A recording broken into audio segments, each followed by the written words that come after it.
Jirolula. Assalamualaikum warahmatullahi wabarakatuh. Halo sahabat Bawaslu, apa kabar? Selamat menjalankan ibadah puasa untuk semua sahabat Bawaslu yang menjalankannya. Semoga puasa di bulan Ramadan tahun ini selalu dipenuhi dengan keberkahan. Nah, sahabat Bawaslu, saat ini masih dalam suasana memperingati Hari Kartini. Bawaslu Kota Semarang mempersembahkan ucapan Hari Kartini dengan sebuah video. Berikut kita simak bersama.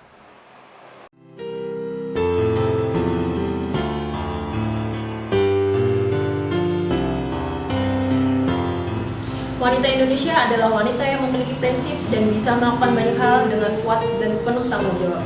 Wanita Indonesia juga penuh dengan perhatian dan kelemah lembutan. Menurut saya, wanita Indonesia adalah wanita yang berani bermimpi setinggi-tingginya, tetapi tidak pernah melupakan kodratnya sebagai seorang ibu. Menurut saya, wanita Indonesia adalah wanita yang hebat karena bisa melakukan banyak hal seperti bekerja, mengurus rumah, dan mengurus keluarga. Bahkan hal yang dapat dilakukan oleh laki-laki. Wanita Indonesia adalah wanita yang mandiri dan kuat. Kita memiliki nilai-nilai kehormatan dan keluarga. Saya bangga menjadi wanita Indonesia. Menurut saya, wanita Indonesia adalah wanita yang menjunjung tinggi harga diri dan juga martabatnya.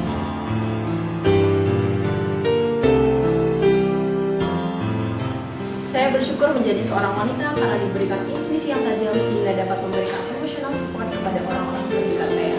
Dan kepekaan itulah yang menjadi nilai lebih bagi seorang wanita. Saya bersyukur menjadi seorang wanita karena wanita bekerja tidak hanya menggunakan logika saja, tetapi juga perasaan dan kepekaannya.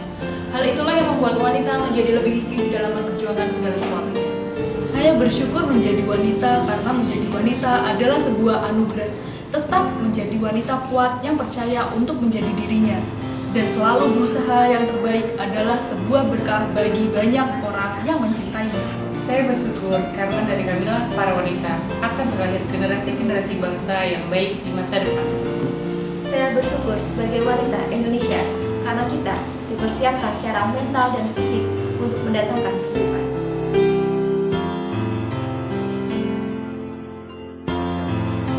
Selamat Hari Kartini untuk semua wanita hebat di Indonesia.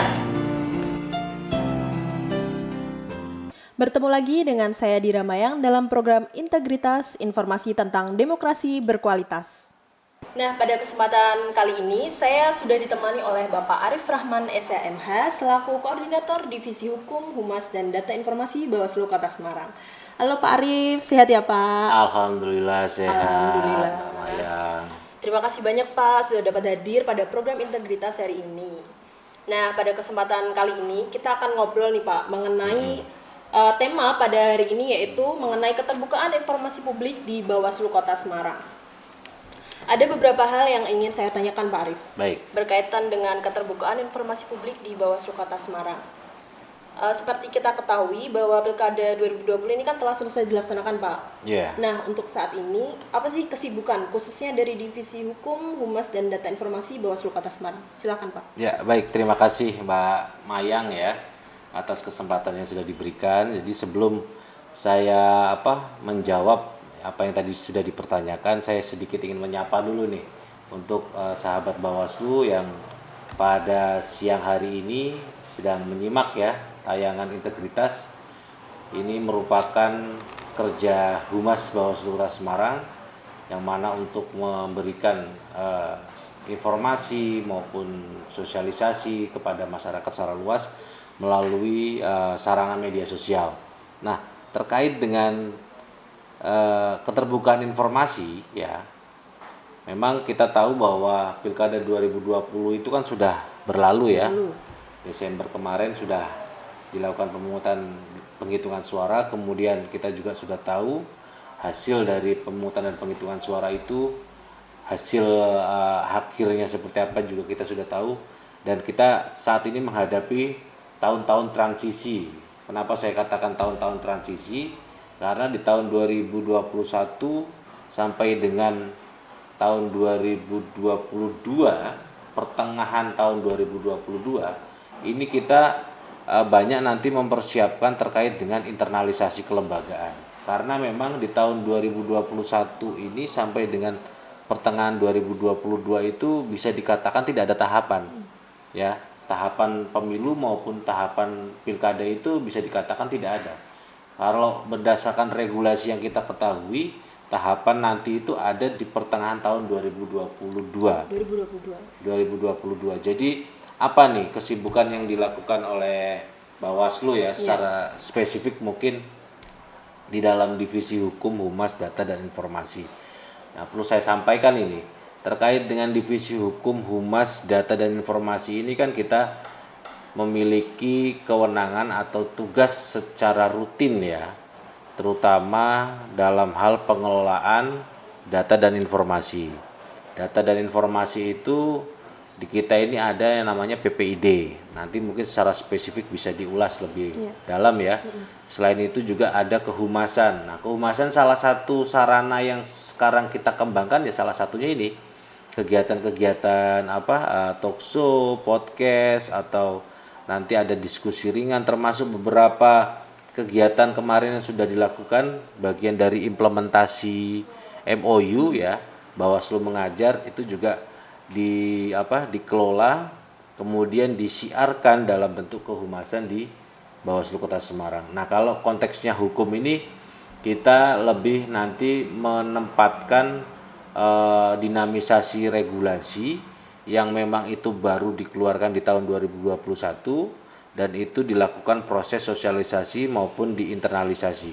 Ada beberapa regulasi yang kemarin juga sempat turun ya, per Bawaslu baru itu terkait dengan OTK ya, organisasi tata kelola kelembagaan, itu juga nanti akan kita lakukan sosialisasi atau kita internalisasi di kelembagaan Bawaslu Kota Semarang.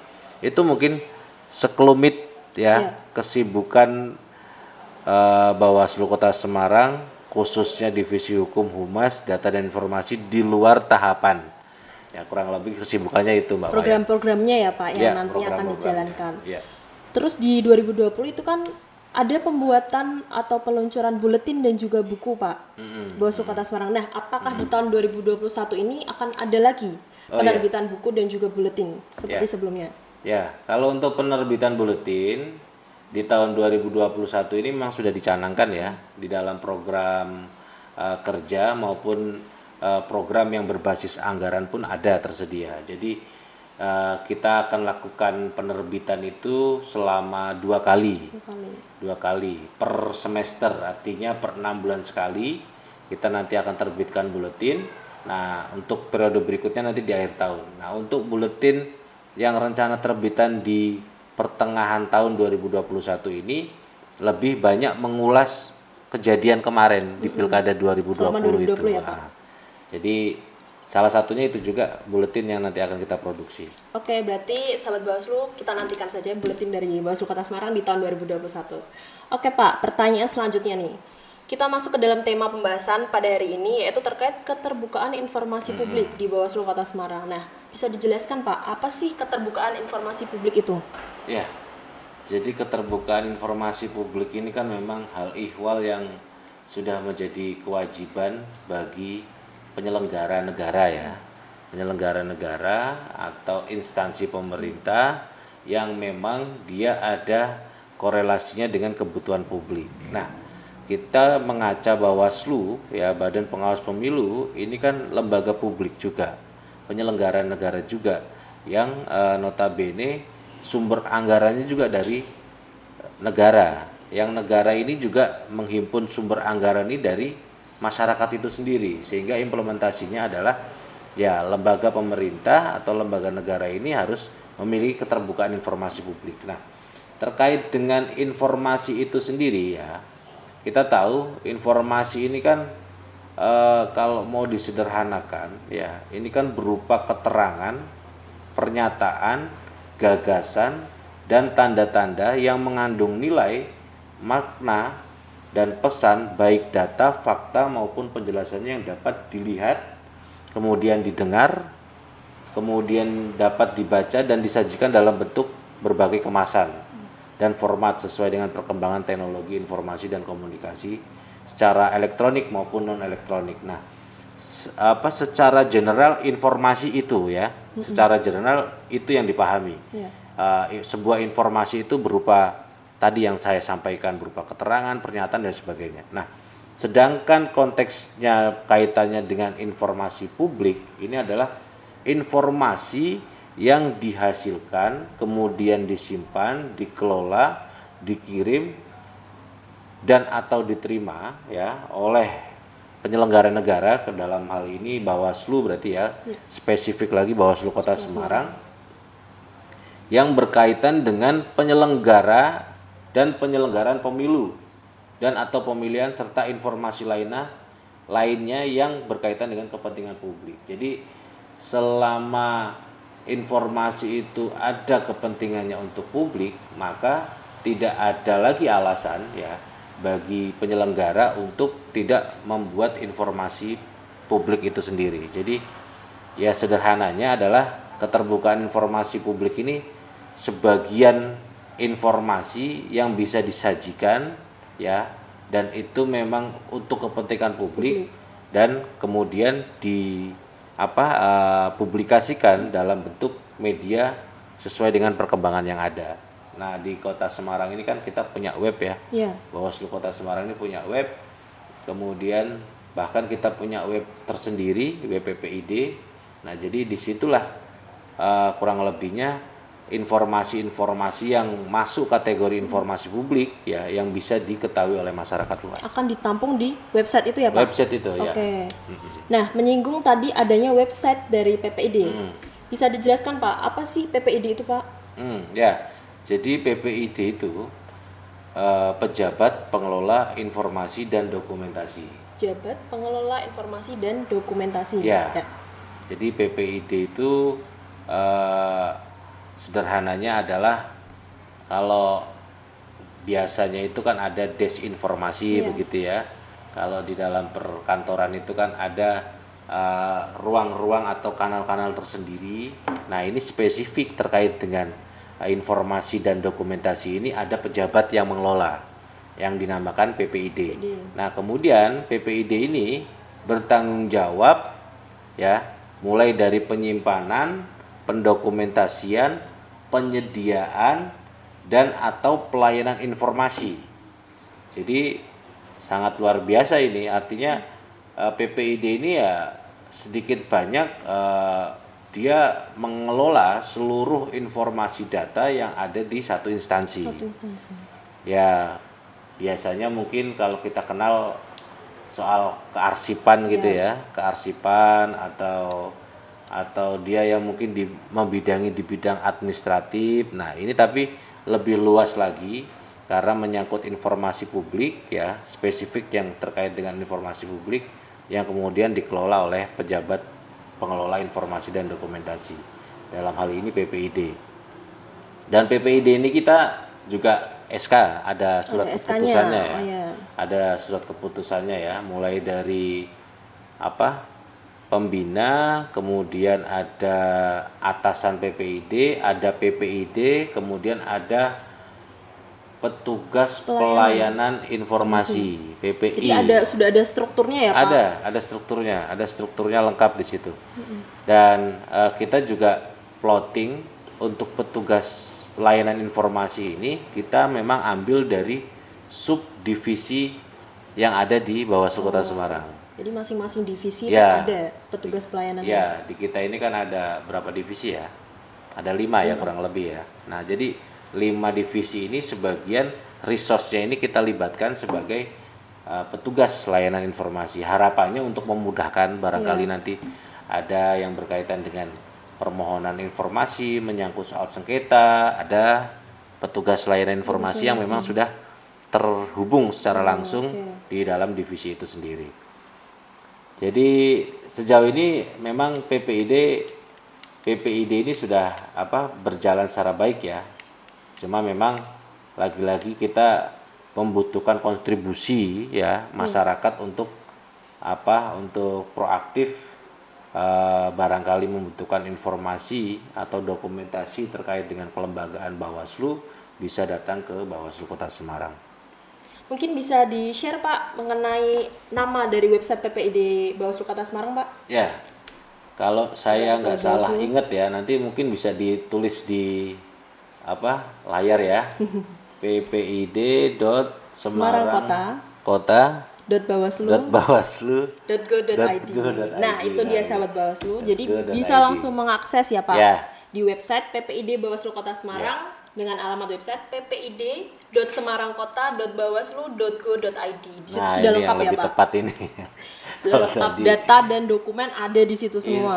Insya Allah sebagian informasi, dokumentasi, data-data terkait dengan kelembagaan Bawaslu Kota Semarang sudah tersajikan dengan rapi dan apik di dalam WPPID. Nah, apabila ada informasi atau dokumentasi data yang tidak tersedia dan rekan-rekan atau masyarakat secara luas ini membutuhkan, bisa nanti langsung ke Bawaslu Kota Semarang. Dengan datang langsung ke Bawaslu Kota Semarang. Oke. Ya.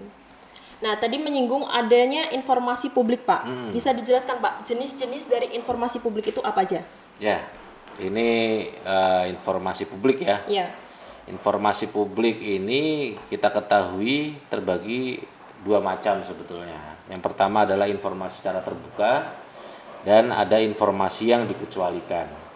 Nah, sedangkan informasi yang terbuka ini itu ada yang sifatnya wajib disediakan secara berkala, kemudian secara serta-merta, dan wajib disediakan setiap saat. Nah, 3 jenis informasi ya yang kategori informasi terbuka ini juga memiliki fungsi dan keragaman yang berbeda-beda. Mungkin saya sedikit singgung ya terkait dengan secara berkala itu apa. Jadi secara berkala itu ya tadi saya sudah sampaikan PPID ya. PPID ini wajib ya, bahasanya wajib menyimpan, mendokumentasikan dan sebagainya, termasuk mengelola. Nah, mengelolanya ini yang secara berkala ini terkait dengan informasi yang secara rutin, teratur, dan diumumkan paling lambat 1 tahun sekali. 1 tahun sekali. Ya, dan diumumkan itu. Ini biasanya memuat soal profil kelembagaan, kemudian program kerja, kemudian anggaran. Kita tahu karena instansi pemerintah itu kan pasti memiliki ini ya, RAB ya, rencana anggaran belanja. Nah, ini juga nanti poin-poinnya disampaikan dan menjadi informasi yang secara berkala dapat dimuat di dalam website PPID itu sendiri. Kemudian ada juga informasi secara serta-merta. Apa ini serta-merta? Jadi apabila tidak diumumkan dapat mengancam hajat hidup orang banyak, kepentingan umum dan pelaksanaan pencegahan, pengawasan dan penindakan dugaan pelanggaran pemilu dan atau pemilihan. Nah, jenis informasi secara serta-merta ini yang kita ketahui biasanya terkait dengan proses tahapan ya. Ada di Bawaslu ini pada saat proses tahapan itu namanya seleksi penyelenggara ad hoc di tingkat kecamatan, kelurahan maupun pengawas TPS. Nah, ini kan sudah memiliki jadwal dan tahapan yang memang harus dipublikasikan. Nah, tahapan inilah yang harus secara dipastikan bahwa informasi serta-merta itu harus wajib disampaikan. Dan lain sebagainya ya, jenisnya juga banyak, tidak bisa saya jelaskan satu persatu karena banyak itu ya. Kemudian wajib disediakan setiap saat. Nah, ini bisa juga yang berkaitan dengan informasi yang dimohonkan berdasarkan permintaan. Jadi jenisnya juga banyak ya. Nah, selain dari informasi yang sudah saya sampaikan, ada salah satu ya jenis informasi yang dikecualikan. Nah, jenis informasi yang dikecualikan ini sifatnya adalah ketat, terbatas, dan rahasia sesuai dengan undang-undang kepatutan dan kepentingan umum yang didasarkan pada pengujian konsekuensi. Nah, ini informasi yang dikecualikan ini kalau di Bawaslu Kota Semarang itu ada dalam bentuk surat edaran ya. Contohnya seperti surat edaran, Pak. Surat edaran ada maksudnya gini. Informasi yang dikecualikan ini kan harus ada legitimasinya ya. Legitimasinya ini dalam bentuk SK, surat keputusan. Oke, surat keputusan. Sehingga Bawaslu RI harus mengeluarkan SK terlebih dahulu, yang kemudian itu di breakdown sampai tingkat kabupaten kota, sehingga informasi-informasi itulah yang tertuang di dalam SK yang masuk kategori informasi yang dikecualikan. Ada banyak jenisnya informasi yang dikecualikan. Saya juga nggak bisa menjelaskan satu persatu karena ya banyak itu, jadi ada susah juga kalau menjelaskan satu persatu. Ya, jadi intinya informasi yang dikecualikan ini hal-hal yang nantinya bisa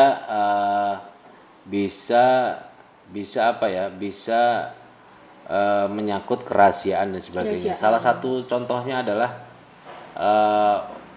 formulir hasil pengawasan itu termasuk informasi yang dikecualikan. Ya, Pak? Iya, termasuk informasi yang dikecualikan. Kemudian NIK mungkin, Pak? NIK termasuk informasi yang dikecualikan. Ada juga kajian, ya. Kajian. Penanganan pelanggaran itu kan pasti ada kajian itu ya. Betul. Ada kajian. Kajian ini termasuk yang dikecualikan. Nah, tetapi dalam perkembangannya bisa juga permohonan itu, ya, permohonan informasi itu hanya beberapa poin bisa jadi. Nah, sehingga yang kita penuhi hanya poin-poin itu saja. Nah, selebihnya kita blok. Itu pun diatur, ya. Semisal kajian dugaan pelanggaran. Ini kan kita ketahui bahwa kajian pelanggaran ini kan sudah diputus ya. Iya. Putusannya juga sudah kita publish, sudah diketahui, status dari penanganan pelaporannya pun sudah diketahui. Nah, kemudian ada ini permohonan informasi dari masyarakat untuk meminta kajian itu, gitu kan. Itu juga kemungkinan bisa difasilitasi dengan catatan tadi ada beberapa informasi yang diblok. Yang diblok. Salah satunya Seperti mungkin disensor gitu, Pak? ya disensor, disensor benar. Jadi semisal kayak nama, NIK, alamat dan sebagainya itu nanti bisa diblok. Ada secara teknis ya, permintaan informasi itu dapat diberikan dengan catatan-catatan tertentu, dengan perlakuan-perlakuan khusus seperti yang tadi sudah saya sampaikan. Itu Mbak Mayang. Oke, Pak Arief. Ya. Nah, tadi menyinggung mengenai permohonan informasi, Pak. Mungkin sahabat Bawaslu banyak yang belum tahu nih, Pak, mekanisme dari permohonan informasi ke Bawaslu Kota Semarang ini seperti apa, Pak? Ya, jadi permohonan informasi ini bisa dilakukan secara tertulis dan tidak tertulis. Nah, kalau secara tertulis, artinya nanti masyarakat secara luas itu bisa datang langsung ke kantor ya, ke Bawaslu Kota Semarang. datang langsung ke kantor, atau juga bisa melalui sarana website ya, online ya, Pak? Online di melalui situ website. ada formulir pengajuan permohonan informasi, silakan nanti diisi di sana. Bisa juga dengan fax ya, atau sarana lain lah, sarana penunjang lainnya. Dan bisa juga dilakukan secara tidak tertulis. Nah, secara tidak tertulis ini, walaupun bahasanya tidak tertulis, tapi permohonannya juga harus tertulis. Tetap tertulis. Ya, harus ada permintaan secara tertulis karena ini untuk mendukung administratif di kelembagaan kami ya. Artinya secara teknis sih mungkin permohonan tidak tertulis ini bisa menggunakan sarana telepon ya. Artinya mungkin ada masyarakat yang ingin mengetahui informasi secara cepat nih, kemudian menghubungi salah satu pimpinan atau salah satu sekretariat di Bawaslu Kota Semarang untuk memintakan informasi, itu bisa dilayani. Artinya itu masuk jenis permohonan informasi secara tidak tertulis. Tapi secara implementasi kami mohonkan nanti pihak-pihak yang menggunakan sarana seperti itu tetap juga harus mengajukan, harus mengisi form permohonan ya untuk apa? Untuk keperluan administratif di Bawaslu Kota Semarang. Jadi secara teknis sih sebetulnya kita sangat mudah ya, sangat mudah. Dan kita memang tidak yang jelas tanpa biaya, kecuali kalau mau mengcopy ya, kecuali kalau mau mengcopy dokumen atau informasi data itu biayanya pun bisa ya kita kembalikan kepada si pemohon. Kalau si pemohon mau berkenan membiayai sendiri dengan dibawa atau biayanya diserahkan ke kami, tapi biasanya kalau menyangkut dokumen penting dari kami tidak secara mudah ya memberikan ya, artinya biasanya secara teknis nanti dari sekretariat Bawaslu Kota Semarang atau petugas layanan informasi ini yang nanti akan mengkopikan, tinggal nanti digantilah biaya kwitansinya itu ya, karena menyangkut dokumen-dokumen kelembagaan ini memang ya mohon maaf kami juga harus benar-benar safety ya, jangan sampai nanti mohon maaf kita serahkan dokumennya kemudian dilipat gandakan ya kan, atau kemudian disalahgunakan, ini kan yang bisa menjadi permasalahan selanjutnya, sehingga kami mengambil pilihan apabila ada pihak-pihak yang membutuhkan informasi data dalam bentuk dokumen, silakan nanti bisa berkomunikasi dengan petugas layanan informasi kami, nanti difasilitasi, barangkali membutuhkan hal-hal khusus nanti juga bisa disampaikan. Mungkin itu secara teknis Mbak Maya. Oke Pak, nah kalau untuk jangka waktunya Pak dalam memproses permohonan informasi itu bagaimana Pak? Ya, jadi sebetulnya jangka waktu ini kan menyangkut SOP ya, menyangkut SOP ya. Artinya selama permohonan informasi itu sudah tersedia, bisa jadi kan begini ya, bisa jadi gini. Masyarakat karena belum tahu ternyata semua itu sudah ada di web ya. Tapi karena antusiasnya ingin mengenal Bawaslu lebih mendalam dengan cara meminta informasi ya kan, datang langsung ke Bawaslu. Saya pengen tahu ini apa terkait dengan data penanganan pelanggaran kemarin dan sebagainya. Itu kan sebetulnya data informasi yang sudah ada di website. Sudah ada di website. Artinya saat pemohon informasi itu menyampaikan, kita juga bisa sih secara serta-merta menyampaikan, oh informasi itu bisa diakses Bapak Ibu langsung di website. Artinya kan secara jangka waktu sudah bisa langsung terfasilitasi ya. Atau semisal tidak ada di website, artinya nanti kita akan melakukan, kalau informasi itu bukan kategori informasi yang dikecualikan, maka kita bisa langsung segera menyediakan. Nanti prosesnya akan ada konfirmasi kepada pihak pemohon bahwa informasi yang dibutuhkan mungkin akan bisa kita sediakan kurang lebih 3 hari. Ya, 3 hari nanti bisa kami hubungi kembali. Nah, tetapi kalau ada informasi-informasi yang ini ternyata ada korelasinya dengan informasi yang dikecualikan, maka ada ketentuan yang mengatur dalam Perbawaslu 10 tahun 2019 itu, saya pasalnya lagi-lagi lupa ini Bapak ya, nggak apa-apa ya. Jadi PPID itu wajib menyampaikan pemberitahuan kepada pemohon paling lama 10 hari setelah permintaan diterima dan dapat diperpanjang paling lambat 7 hari dengan memberikan alasan secara tertulis. Artinya rentang waktu ini yang nanti menjadi satu kepastian ya bagi masyarakat luas atau bagi rekan-rekan yang membutuhkan informasi di Kota Semarang. Untuk jangka waktu seperti itu Mbak Mayang. Nah berarti kan ada potensi ya Pak, permohonan informasi itu tidak selalu diterima atau tidak selalu dikabulkan. Ada potensi penolakan Mbak. Nah, itu kira-kira kriterianya seperti apa, Pak? Permohonan informasi itu bisa ditolak itu seperti apa? Ya, yang pasti informasi yang dimintakan itu memenuhi unsur kategori atau jenis informasi yang dikecualikan.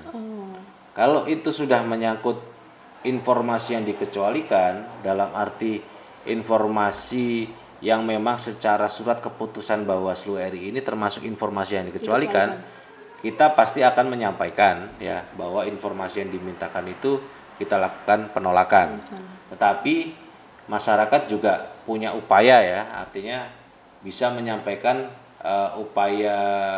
bukan upaya hukum juga, artinya bisa menyampaikan keberatan ya, keberatan pelayanan informasi terkait dengan permintaan informasinya itu tidak diberikan. Ini juga ada sarana medianya, bahkan sampai prosesnya apabila memang surat keberatan itu sudah disampaikan, kemudian dari kita juga menyampaikan kembali bahwa alasan keberatan seperti ini, kemudian masyarakat ini masih belum bisa menerima, ya, ada sarana hukum atau ada instansi yang berwenang untuk melakukan penyelesaian sengketa informasi.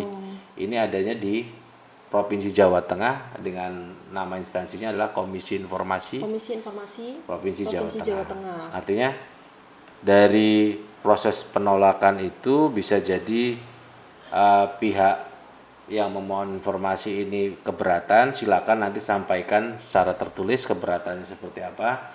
Nanti dari kami juga akan menyampaikan. Nah, apabila masih dirasa kurang upayanya atau masih dirasa nggak mantap atau bagaimana begitu ya, silakan nanti bisa menyalurkan upaya-upayanya itu ke lembaga yang memang berwenang terkait dengan penyelesaian informasi.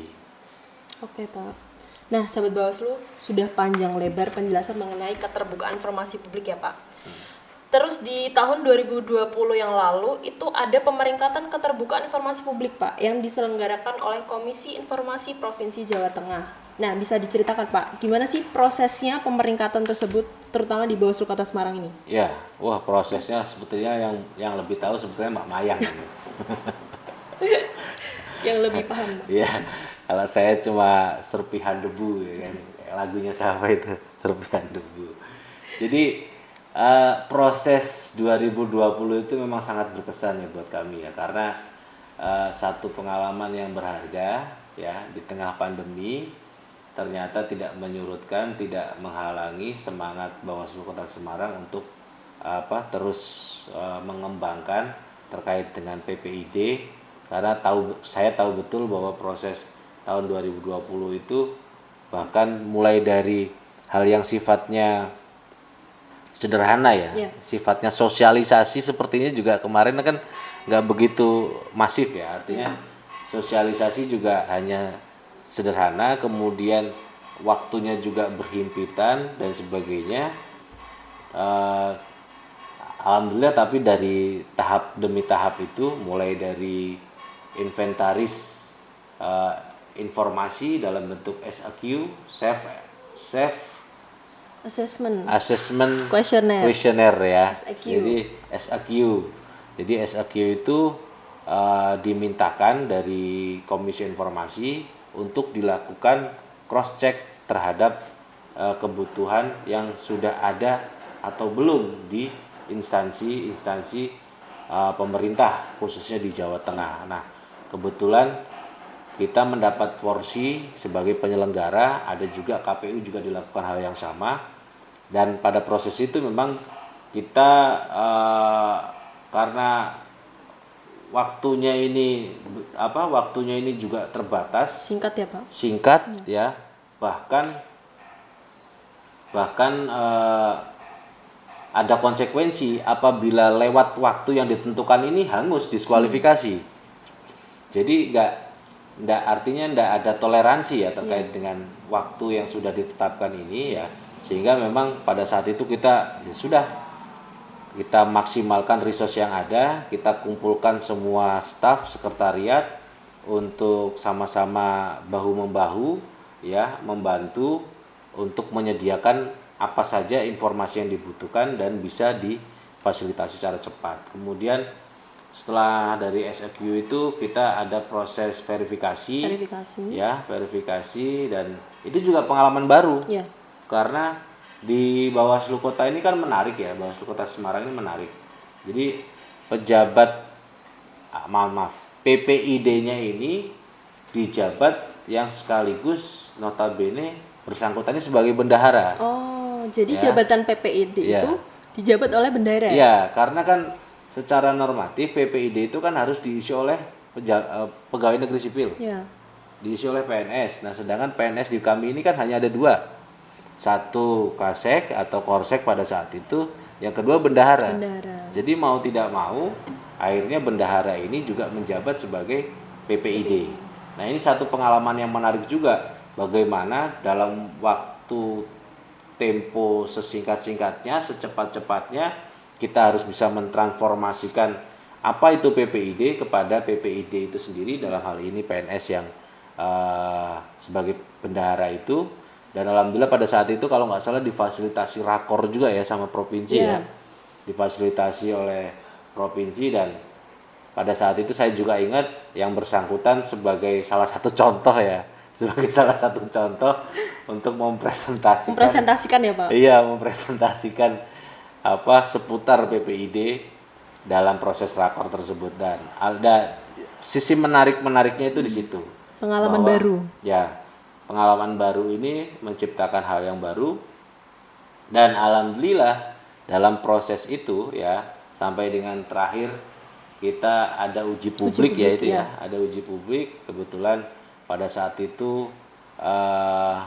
narasumbernya itu atau panelisnya itu ada Titi Anggraini dari Perludem, kemudian ada Kakak Suminta dari KIPP, kemudian yang satunya itu ada dari Komisi Informasi itu sendiri. Alhamdulillah pada saat itu kami Bawaslu Kota Semarang yang pada saat itu ada melalui sarana Zoom kita bisa memberikan satu informasi yang sesuai dan yang diharapkan oleh para panelis itu sendiri.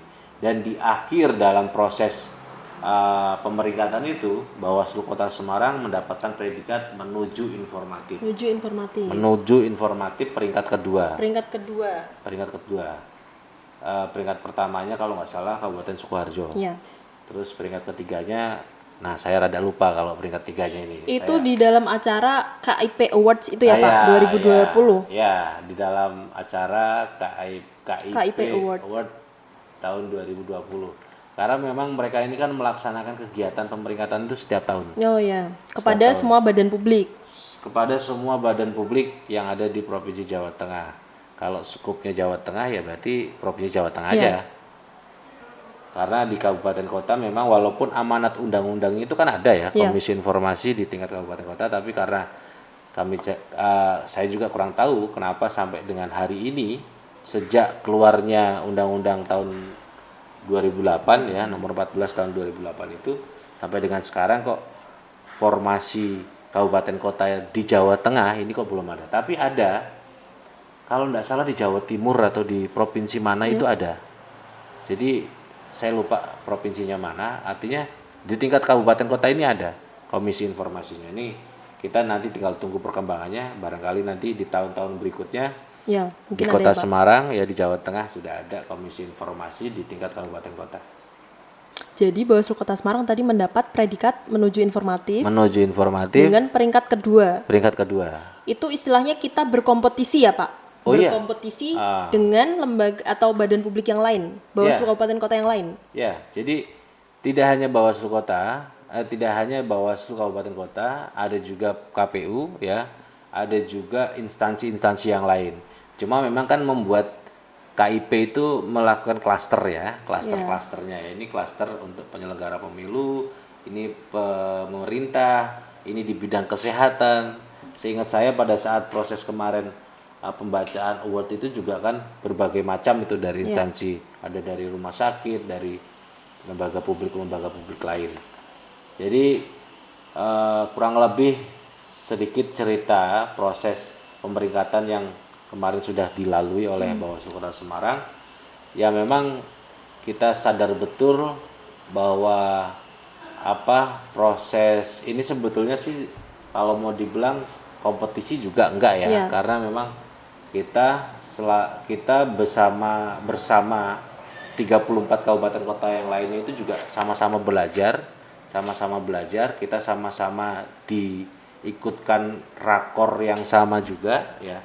Cuma proses implementasinya yang berbeda-beda ini kan kita kembali kepada kekhususan dari kabupaten kota itu sendiri. Dan alhamdulillah pada kesempatan tahun 2020 ini Kota Semarang mendapatkan peringkat kedua, dan harapannya nanti di tahun 2021 ini ya.